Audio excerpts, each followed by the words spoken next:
Hello everyone, सभी प्यारे साथियों को नमस्कार, जय हिंद। तो आपके काफ़ी ज़्यादा कमेंट्स आ रहे थे, काफ़ी ज़्यादा आपके डाउट्स थे कि सर एक राजस्थान होमगार्ड के ऊपर एक ऐसा वीडियो दो जिसमें हम फिजिकल लेने जाएंगे। तो हम फिजिकल में एंट्री से लेकर के लास्ट एग्जिट तक है वो हम किन किन प्रोसेस से गुजरेंगे, तो उसी के ऊपर अपन इस वीडियो में चर्चा करेंगे। भाई शुरू से लेके लास्ट तक आपको किस किस प्रोसेस से हैं वो गुजारा जाएगा फिजिकल के टाइम पे, है ना। और फिजिकल में जो सबसे इंपॉर्टेंट टाइम रहता है ना, वो रहता है एंट्री टाइम। एक चीज को नोट करना, जो आपका एडमिट कार्ड है ना, उसमें 6 बजे का टाइम दे रखा है। एडमिट कार्ड में 6 बजे का टाइम दे रखा है, और जो फिर उसमें दिशा निर्देश दे रखे हैं वहां पे ऐसा भी लिखा हुआ है कि आपको आधे घंटे पहले तक ही एंट्री दी जाएगी, यानी कि 5:30 बजे के बाद में आपकी एंट्री है वो बंद हो जाएगी। तो सबसे जो इंपॉर्टेंट चीज़ है वो है आपकी एंट्री टाइम। एंट्री टाइम के बाद में फिर एंट्री होने के बाद में जो आपसे यानी कि आपका शरीर का मेजरमेंट होगा, हाइट का मेजरमेंट होगा, चेस्ट का मेजरमेंट होगा, और फिर उसके बाद में आपकी रनिंग होगी, चिनअप होगा, गोला फेंक होगा, है ना। और फिर ये सारी चीजें करने के बाद में देखो मेडिकल है ना, ये मेडिकल तो आपका फाइनल सिलेक्शन होने के बाद में होगा। अभी फिजिकल के टाइम पे मेडिकल नहीं होगा। जब आपका फाइनल चयन हो जाएगा, आपका फाइनल मेरिट में नंबर आ जाएगा, फिर उसके बाद में मेडिकल करवाया जाएगा ना। तो इसी के ऊपर अपन चर्चा करेंगे भाई, कौन कौन से दौर से आपको है वो संपूर्ण रूपरेखा देखेंगे अपन फिजिकल टेस्ट में। क्या क्या आपका होता है यहाँ पे देखो, जो टोटल पोस्टें हैं वो है 3842 ऑल ओवर राजस्थान में। ऑल ओवर राजस्थान में 3842 अभ्यर्थियों को होमगार्ड में है भर्ती किया जाएगा। यह वैकेंसी 2023 वाली वैकेंसी है ना। और अभी बजट में 5,500 की वैकेंसी की घोषणा हुई है, उसके ऊपर भी मैं आपके लिए एक जल्दी ही वीडियो है बना दूंगा। 5,500 प्लस पदों की वो वैकेंसी की घोषणा हुई है ना। और फिजिकल आपके 16 मार्च से हैं, शुरू है, ये तो आप सभी को ध्यान है ही। सबसे इंपॉर्टेंट टाइम मैंने अभी आपको बताया कि जो आप एंट्री टाइम लोगे, आपका जो एंट्री का टाइम है वो आपके लिए सबसे काफ़ी ज़्यादा यूजफुल टाइम है एंट्री टाइम। क्योंकि ऐसा नहीं है कि आपको जो रनिंग करवाएंगे ना वो आपके रोल नंबर के हिसाब से नहीं करवाएंगे, आपको रनिंग आपका एंट्री टाइम ही करवाएगा। और वो काफ़ी ज़्यादा इंपॉर्टेंट है आपके लिए, क्योंकि जो पहले जाएगा वो पहले राउंड में रनिंग करेगा और उसकी सबसे ज़्यादा प्रोबेबिलिटी रहेगी एक्सीलेंट मारने की। अगर मान लो आप 5:30 बजे एंट्री कर रहे हो, 5:30 बजे एंट्री कर रहे हो, तो आपका मालूम है फिर रनिंग करने के टाइम में कितने बजे आपकी रनिंग होगी। फिर आपका रनिंग टाइम आएगा दिन में 10 बजे 11 बजे तक, क्योंकि भीड़ तो काफ़ी जाएगी ना। यहाँ पे ये तो है ही नहीं कि भाई होमगार्ड में सीईटी वाले ही जा रहे हैं, भीड़ तो पूरी दुनिया की जाएगी। अब मैंने आज दिन वाले वीडियो में बताया था ना मैंने कि एक बैच में 250 स्टूडेंट छोड़ेंगे, एक बैच में 250 अभ्यर्थी, हो सकता है 250 से ज़्यादा भी छोड़ेंगे, क्योंकि फॉर्म संख्या है वो काफ़ी ज़्यादा। सभी के फिजिकल करवाए जाएंगे, वैसे संभाग स्तर पर फिजिकल हो रहे हैं, लेकिन मिनिमम आप मान सकते हो 250 का बैच तो मिनिमम छोड़ा ही जाएगा।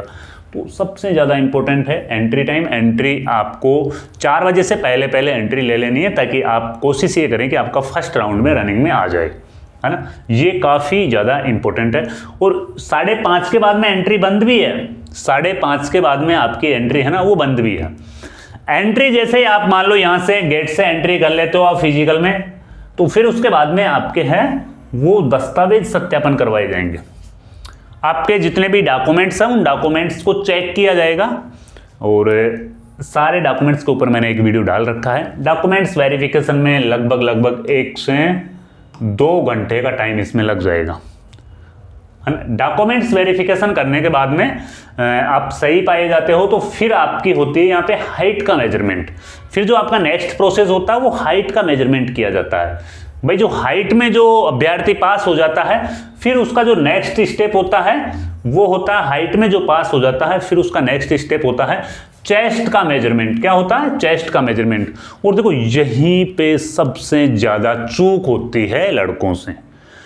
अगर आपका चेस्ट एक बार में नहीं बैठ रहा तो आप बोर्ड के समक्ष दूसरा ऑप्शन भी आप ले सकते हो। 500 रुपये फीस जमा होती है, दोबारा आप चेस्ट के लिए अप्लाई कर सकते हो। चेस्ट में सबसे ज़्यादा अभ्यर्थियों को फेल होते हैं, और फेल किस में होते हैं? चेस्ट फुलाने में फेल होते हैं। चेस्ट फूलता नहीं है, तो फुलाने की ज़्यादा से ज़्यादा प्रैक्टिस करें, ज़्यादा से ज़्यादा डिप्स लगाएं। और जिस दिन आप फिजिकल देने जाओगे ना, वहाँ पे भी डिप्स लगाना। जब आपका चेस्ट का मेजरमेंट होगा उससे पहले भी आप 150 से एक बार डिप्स लगा लेना, ताकि आपका चेस्ट है वो प्रॉपर बैठ जाए।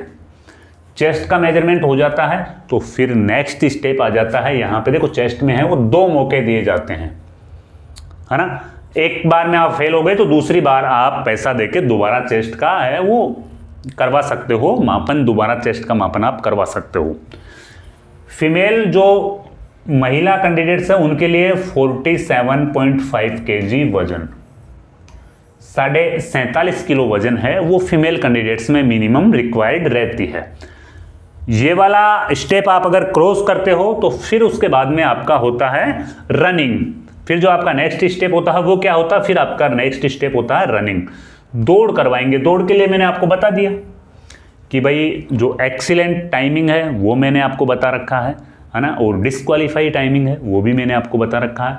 रनिंग करवाने के बाद में, रनिंग के बारे में मैं देखो 2 वीडियो में बता चुका हूँ, अब बार बार मैं अगर उन्हीं चीज़ों को मैं रिपीट करूँगा आपके लिए तो वो अच्छा नहीं लगेगा। देखो 1 किलोमीटर की रनिंग है ना, 3 मिनट 30 सेकंड में करवाई जाती है। 15 नंबर एक्सीलेंट वाले को मिलते हैं, 3 मिनट 45 सेकंड वाले को 10 नंबर मिलते हैं, 4 मिनट वाले को 5 अंक मिलते हैं, और 5 से कम अगर कोई 4 मिनट से ज़्यादा टाइमिंग ले रहा है तो वो डिस्क्वालीफाई है फिर रनिंग में।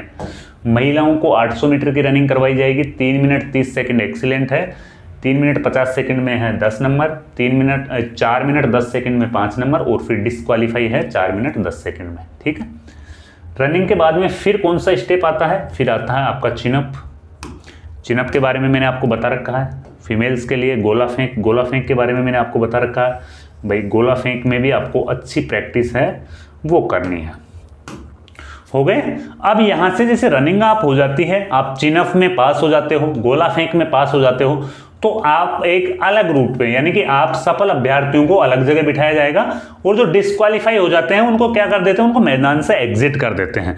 जो डिस्क्वालीफाई हो गए उनको मैदान से उसी टाइम पे एग्जिट कर देंगे। यहां तक क्लियर? अब देखो ठीक है, रनिंग में पास होने के बाद में चिनअप करवाएंगे, और महिलाओं से हैं वो गोला फेंक करवाएंगे, है ना।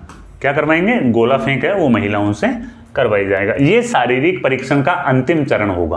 तो यहां तक जो आपका टाइमिंग है वो 1 से 2 बजे तक का टाइमिंग यहाँ पे हो जाएगा। ये सारी चीजें करवाते करवाते 1 से 2 बजे तक का टाइमिंग आपका यहाँ पे हो जाएगा।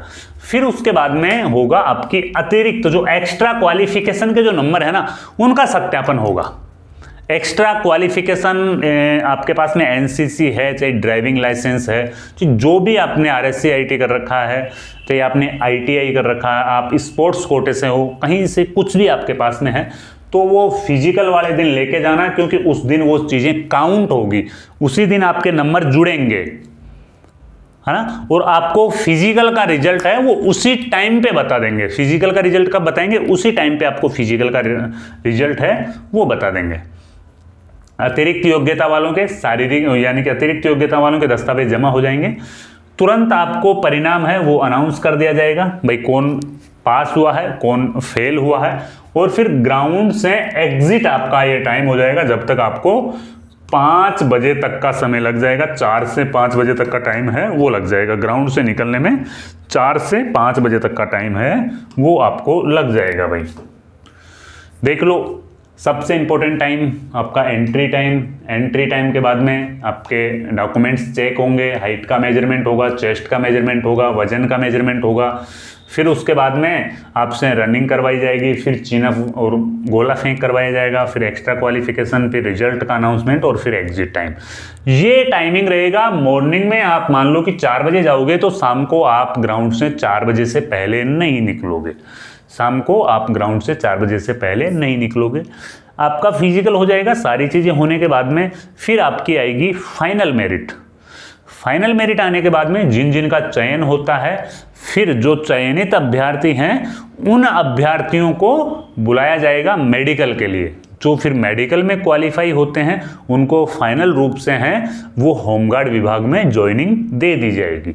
अब ये प्रोसेस पेंडिंग है। भाई सर कट ऑफ के ऊपर भी कुछ बता दो ना आप, तो भाई कट ऑफ के ऊपर में कुछ नहीं बता सकता। कट ऑफ है ना वो आप सब जानते हो कि जिसके पास में एक्स्ट्रा क्वालिफिकेशन के नंबर हैं चयन उनके होने की प्रोबेबिलिटी ज़्यादा है। Max to max first step है वो 25 अंक। ये 25 अंक है ना, इन 25 अंक में से अगर आप 25 के 25 ले आते हो तो यहाँ से तो चलो अच्छी बात है, ये 25 के 25 कितने % अभ्यर्थी ला सकते हैं, तो ये 25 के 25 है, वो मुश्किल से मुश्किल 10 से 15% अभ्यर्थी ऐसे होंगे जो 25 में से 25 फिजिकल में ला सकते हैं। यानी कि 100 अभ्यर्थियों को रनिंग करवा रहे हैं तो बामुश्किल 10 अभ्यर्थियों के 25 अंक आएंगे। ये भी मुश्किल है, 10 भी मुश्किल है, और भी 8 या 5 ही मान सकते हो आप। तो यहां से जो 25 नंबर ले आएगा, और दूसरी बात है जिसके पास में एनसीसी है, जिसके पास में लाइसेंस है, और जिसके पास में आईटीआई है, या जिसके पास में आरएससीआईटी है, या जिसके पास में खेल का सर्टिफिकेट है, इनमें से यूं मानो आप, अगर आपके पास में 10 अंकों की व्यवस्था है तो फिर आपको कोई भी चैलेंज नहीं कर रहा है। पहला चरण तो आपके लिए हो जाएगा कि 25 में से 25 नंबर लाना है, और दूसरा चरण आपके लिए हो जाएगा कि एक्स्ट्रा क्वालिफिकेशन के आपको 10 नंबर है वो लाना है। ये लो सा 35 नंबर आपके हैं तो फाइनल लिस्ट में आपका नाम आने की पूरी प्रोबेबिलिटी है। ठीक है भाई, अब जो भी डाउट रह गया वो कमेंट करना, वीडियो को लाइक करना, अपने दोस्तों के साथ में शेयर करना। आपका मॉर्निंग में एंट्री टाइम से लेकर के एग्जिट टाइम तक मैंने सारे प्रोसेस इस वीडियो में बताने की कोशिश की है। नेक्स्ट वीडियो में आपके लिए बताऊंगा फिजिकल में क्या क्या कमियां आपके द्वारा रहती है, सबसे ज़्यादा डिस्क्वालीफाई कौन से इवेंट में होते हैं, है ना। अगर आपको इस टॉपिक के ऊपर वीडियो चाहिए तो कमेंट करना, तभी मैं वीडियो बनाऊंगा। ठीक है, मिलते हैं फिर कोई नए वीडियो में नई जानकारी के साथ में। जब तक के लिए जय हिंद, जय भारत।